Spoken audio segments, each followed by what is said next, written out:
여러분 안녕하세요. 현대교회 역사광장 2026년도 봄학기 우리 함께 또 나누게 되었습니다. 반갑습니다. 잘 부탁해요. 해주세요. 네, 원래 같은 경우에는 제가 이제 작년이죠. 작년에 목사님들과 더불어서 저도 이제 여러분과 함께 소통할 기회가 있었는데요. 연말 교회 사정에 의해서 이제 이번으로 밀리게 되었습니다. 그래서 지난번에 원래 다루려고 했었던 예배 역사를 이번 상반기 동안 여러분과 내내 함께 하고자 합니다. 그래서 오늘은 그 예배 역사의 첫 번째 시간이 되겠죠? 오늘은 간단하지 않을 수 있겠지만 개요 정도만 살펴보는 것으로 우리 함께 하려고 합니다. 우리 예배 역사를 왜 배워야 할까요? 그러게요. 그렇죠?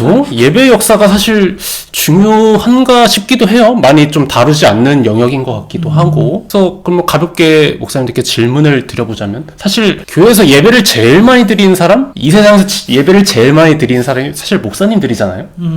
예배하면 또 어떤 것들이 떠오르시나요? 담임 목사님 같은 경우에? 아무래도 예배하면은 이제 예배에 여러 순서들이 있지만 설교에 대한 부담이 그래도 크다고 할 수 있겠죠. 예배하면은 예배 시간이다 하면은 목사들 입장에서 설교 준비해야 되는구나. 이제 그런 생각이 가장 먼저 드는 것 같아요. 네, 설교 말씀해 주셨고요. 목사님은? 저는 여러 가지 프로그램, 사도신경, 주기도문, 찬양, 기도, 여러 가지 좀 복합적인 좀 그런 연결된 부분들이 아닐까 생각이 듭니다. 맞습니다. 이 말씀들을 종합하면 뭐다? 예배는 다 중요하다. 우리가 드리고 있는 예배의 모든 순서는 다 중요하다라는 것을 이렇게 축약해서 말씀해 주신 거고요. 그래서 사실 예배하면은 나에게 가장 중요하게 여기시는 것들이 사람마다 좀 다를 것 같아요. 목사님은 설교를 말씀하셨고 손 목사님은 다른 예배 순서들을 말씀해 주셨듯이 사람마다 예배의 어떤 포인트에서 강한 인상을 받았냐, 이것들이 다 다르기 때문에 예배하면 뭐가 중요하냐, 또한 뭐가 또 떠오르냐, 그것들이 다 다르다고 생각할 수 있겠습니다. 그래서 이 예배에 대한 정의도 다 다릅니다. 용어가 또 여러 가지가 있겠죠? 용어가 다르다라는 것은 의미가 다르고 그 의미가 이제 강조되었던 것이 다르다라는 것을 이제 볼 수가 있겠습니다. 그래서 이제 예배에 대한 여러 가지 용어들을 살펴보려고 하는데요. 그 중에서 제일 첫 번째 용어죠. 우리가 지금 사용하고 있는 용어입니다. 한자어로 된 이 예배. 이 한자어로 된 예배는 이제 예자 같은 경우에는 예도 예자 해가지고 마땅한 질서, 예의라는 의미를 가지고 있고요. 배는 절배, 이제 몸을 굽혀서 이제 절을 하는 거죠. 그래서 종합해서 말씀드리자면 어떠한 감정 표현보다는 또 정해진 형식을 따르는 그런 행위라고 볼 수 있겠습니다. 그래서 이게 사실 한자어다 보니까 동아시아권에서 사용되는 용어라고 볼 수 있겠죠. 그래서 동양권에서 신이나 저와 같은 초월적 존재 앞에 경배하는 의식, 이럴 때 사용되었던 용어라고 합니다. 특히나 이제 기독교나 카톨릭 같은 경우에는 19세기 서양 기독교가 중국에 소개되면서 이루어진 번역이라고 할 수 있겠습니다. 예배라는 용어 이제 뜻을 아셨지 않습니까? 그러면은 이제 또 어떠한 느낌이 드는 것 같으세요? 예배라는 용어 한자어로? 갑자기 든 생각인데요. 근데 왜 우리는 예배 시간에 절을 중요한 지점입니다. 근데 이거는 전에 한번 해봤던 생각인데, 우리가 왜 보통 성도님들이 제사를 안 지내는 게 우상에게 절하지 않는다라는 거잖아요. 그러면은 거꾸로 말하면 하나님한테 절을 하나님한테도 안 하고 우상한테도 안 하고, 그럼 우상한테 절하면 안 되니까 하나님한테는 절을 해야 되는 거 아닌가? 다른 방식으로 예를 표현하지 않나 그런 생각도 드네요. 네. 꼭 절을 하자는 건 아닌데 배라는 말이 절이지 세배할 때 우리 하는 말이잖아요. 그런 거 생각해 보면은 그렇구나, 그런 어떤 자세, 그게 꼭 그 자세에 따르지 않더라도 그런 나의 경건함이나 마음 자세가 중요하겠다, 그런 생각은 해보게 되는 것 같아요. 저도 방금 든 생각인데요. 예배 시간에 이렇게 절하지 않는 이유가 성도들이 절을 하면은 그 절을 이제 담임 목사님이 다 받게 돼서 그런 거 아니에요? 그쪽에 밖에 나와 있어야지. 앞에다 놓고 하면 안 되고 다른 데 가 있어야죠. 농담이었습니다. 그러면 어떤 느낌이 드세요, 이 예배? 저는 조금 뜬금없긴 하지만 서당이 생각이 났습니다. 서당. 네, 뭔가 예의를 갖추고 뭔가 저희가 어쨌든 좀 유교나 여러 가지 영향을 많이 받았기 때문에 좀 뭔가 예절, 뭔가 좀 높으신 분한테, 나이 많으신 분들한테 뭔가 조금 예식 갖추는 그런 부분들이 생각이 났던 것 같아요. 아무래도 이제 동양권에서 사용되는 용어다 보니까 그런 느낌이 우리에게 좀 주어지는 것 같습니다. 그리고 이제 두 번째도 여러분에게 익숙한 용어일 텐데요. 워십이 있습니다. 워십 같은 경우에는 딱 이렇게 영단어로 딱 나타난 게 아니고 고대 영어 단어의 합성어라고 합니다. 제 자료 화면을 통해서 나오고 있을 텐데요. 이걸 어떻게 읽어야 될지 좀 고민을 많이 했어요. we worship worship 뭐 이런 식으로 읽을 것 같아요. 그래서 이제 따로 떼어서 생각하면은 앞에 단어는 worth 가치 있는, 존귀한 이런 뜻이 있겠고요. 뒤에는 뭐 ship이나 뭐 ascribe라고 읽나요? 네, 제 영어가 부족해가지고 뭐 두 가지 정도로 나뉘어서 볼 수 있을 것 같은데요. 뭐 신분이나 누구에게 무언가를 뭐 돌리다 이런 뜻으로도 이제 살펴볼 수 있을 것 같습니다. 그래서 합쳐서 생각하면은 가치 있거나 또 존경할 만한 대상에게 그에 합당한 경의와 존경을 표한다. 그래서 정리하면은 하나님께 합당한 가치를 돌리는 행위다. 이렇게 이해할 수 있을 것 같습니다. 세 번째로는 이제 예배뿐만이 아니라 일상생활에서 가장 많이 사용되는 용어라고 볼 수 있겠죠? 서비스입니다. 이 서비스 같은 경우에는 언제 사용되죠? 이 용어가? 뭐 시장? 시장 맞습니다. 상업 네, 그런 네, 서비스를 뭐 제공해야 된다. 뭐 사람 간의 관계에서 많이 사용이 되죠. 그래서 이제 누군가를 위한 봉사, 수고 이런 의미로도 이제 사용될 수 있을 것 같습니다. 그래서 이 서비스라는 이 예배 용어가 어디서 많이 사용되냐면 이 북미에 있는 개신교 진영에서 뭐 다양한 회중 예배 그런 것들을 지칭할 때 많이 사용된다고 합니다. 우리 같은 경우에는 이제 뭐 주일 예배, 수요 예배 뭐 이렇게 표현하지만 이제 북미에서는 썬데이 워십 서비스, 뭐 썬데이 이브닝 서비스, 뭐 웬즈데이 나이트 서비스 뭐 이런 식으로 서비스를 예배 용어로 많이 사용을 한다라는 거. 그래서 이제 서비스 같은 경우에는 예배의 목적이 무엇인지를 고민하도록 돕는 영어라고 볼 수 있겠습니다. 예배의 목적이 무엇인가? 예배를 통해 이루고자 하는 게 어떤 것인가? 볼 수 있는 거죠. 크게는 두 가지 목적이 있습니다. 하나는 영화, 또 하나는 성화입니다. 영화 같은 경우에는 우리가 하나님을 영화롭게 해드린다고 말씀을 많이 하죠. 그리고 성화 같은 경우에는 영화롭게 하는 과정 속에서 하나님과의 그런 관계 속에서 우리가 성화된다 이렇게 표현합니다. 이 서비스라는 용어에서는 이러한 이해가 있다라는 것을 알고 계시면 되겠고요. 서비스라는 거는 봉사인데 그럼 이제 우리가 하나님을 향해서 봉사하는 그렇죠. 거잖아요. 예. 그거는 그게 이제 하나님을 영화롭게 영화롭게. 하는 거예요. 그러면은 성화는 하나님이 우리에게 하시는 일이 되는 건가요? 그렇죠. 성령님을 통해서 예배 가운데 우리를 더욱더 거룩한 존재. 거기에서 양방향의 서비스가 있다. 네, 아주 정석적인 답변입니다. 여러분 이 말씀 꼭 기억하세요. 네, 다음으로는 이제 예배 용어 중에 가장 생소한 용어가 될 것 같은데요. 이 리터지입니다. 리터지 같은 경우에는 이제 번역어도 되게 조금 생소해요. 이제 개신교 같은 경우에는 예전이라는 단어로 많이 알려져 있고요. 이제 카톨릭 같은 경우에는 전례라는 용어로 번역을 해서 사용을 합니다. 이 말도 이제 그리스어에서 유래가 되었는데요. 따로 떼내어서 살펴보면은 이제 레이트는 라오스라는 그리스어에서 유래되었습니다. 사람들이라는 용어고요. 그리고 이제 뒤에 있는 말은 이제 에르곤, 일이라는 용어에서 이제 유래가 되었습니다. 합쳐져서 이제 사람들을 위한 사람들의 일이라고 볼 수 있는 거죠. 그래서 어떻게 보면 이 용어가 되게 뭐 서비스처럼 어쩌면 좀 세속적인 용어라고도 볼 수 있겠죠. 이제 구약 성경 같은 경우에는 이제 제사장의 직무, 제사장이 하나님께 제사를 드릴 때 사용되는 그런 용어할 때 이제 리터지가 이제 사용이 되었던 거죠. 헬라어로. 예. 그리고 이제 이런 용어를 살펴볼 때 중요한 것이 이제 초기 그리스도인들이 그들의 예배를 표현할 때 사용했던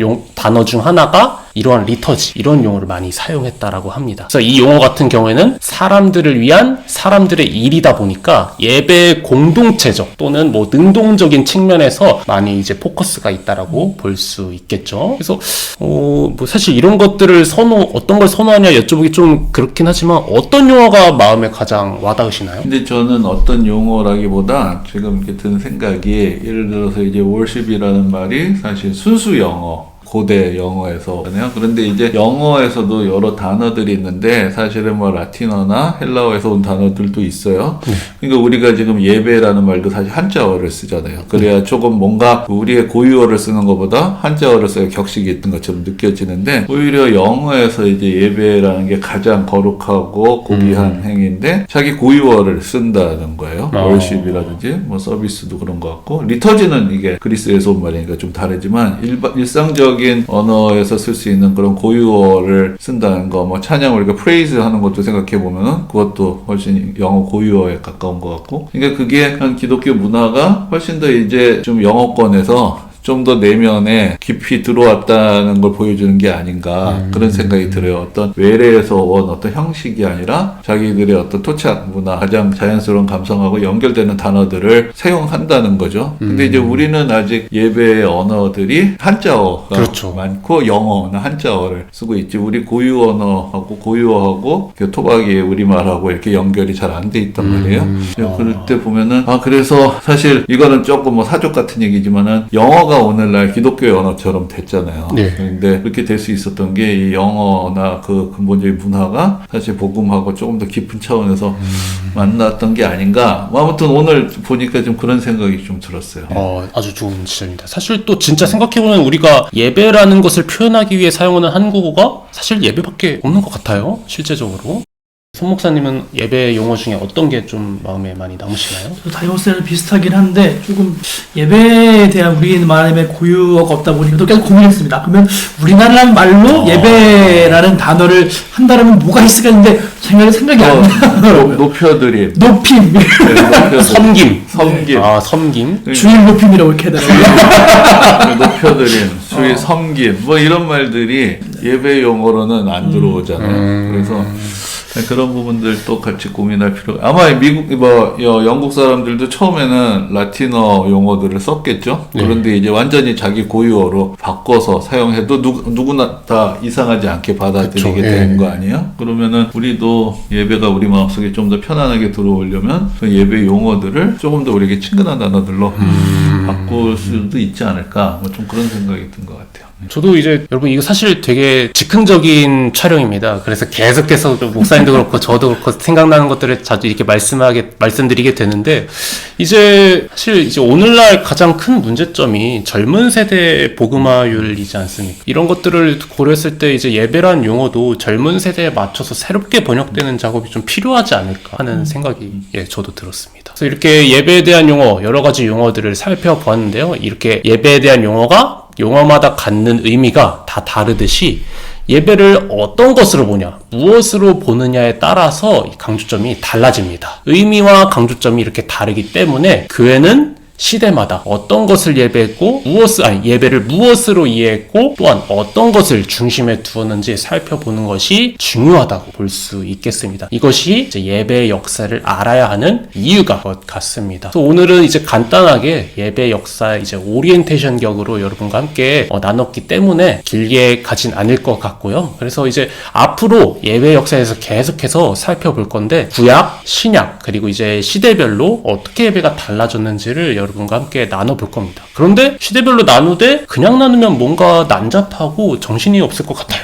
그래서 제가 이제 예배 역사를 이해하는 중요한 렌즈로 4가지를 좀 소개시켜 드리려고 합니다. 첫 번째는 스페이스, 공간입니다. 지금에서야 우리는 이제 교회라는 형태의 이 공간에서 예배를 드리지만 구약 시대만 하더라도 뭐 성막이 있었고 성전이 있지 않았습니까? 그래서 공간이 계속 달라졌기 때문에 어떻게 달라졌는지를 우리가 추적하는 것이 좀 중요할 것 같고요. 두 번째로는 말씀입니다. 이제 뭐 담임목사님이 처음에 짚어주셨던 것처럼 예배에서 설교는 굉장히 중요합니다. 중요하고 이 하나님의 말씀이라는 것이 이 우리 신앙의 근간이 되기 때문에 이것들을 어떻게 이해하고 어떻게 소화했는지를 좀 살펴봐야 될 것 같고요. 세 번째는 테이블, 성찬 또는 식탁이 될 수 있겠습니다. 뭐 개신교는 지금 뭐 여러 가지 여건상 매주 성찬을 하고 있진 않지만 과거만 하더라도 매주 이제 식탁 교제를 나눴습니다. 그래서 이것들이 어떻게 변했는지 어떤 의미로 달라졌는지를 우리가 살펴봐야 되겠고요. 네 번째로는 공동체입니다. 예배는 혼자 드리지 않죠? 혼자 드리면 좀 편할 것 아니에요. 예배는 같이 드려야 됩니다. 우리 코로나 시대 때 모두 경험하셨잖아요? 예배는 공동체로서 함께 드리는 것이기 때문에 이 공동체에 대한 이해도 우리가 가져가야 될 것 같습니다. 네, 오늘 이렇게 예배 혹시 하나 추가해도 돼요? 어떤 저 MBTI J라서 이런 거 굉장히 혼란스러운데 어떤 거죠?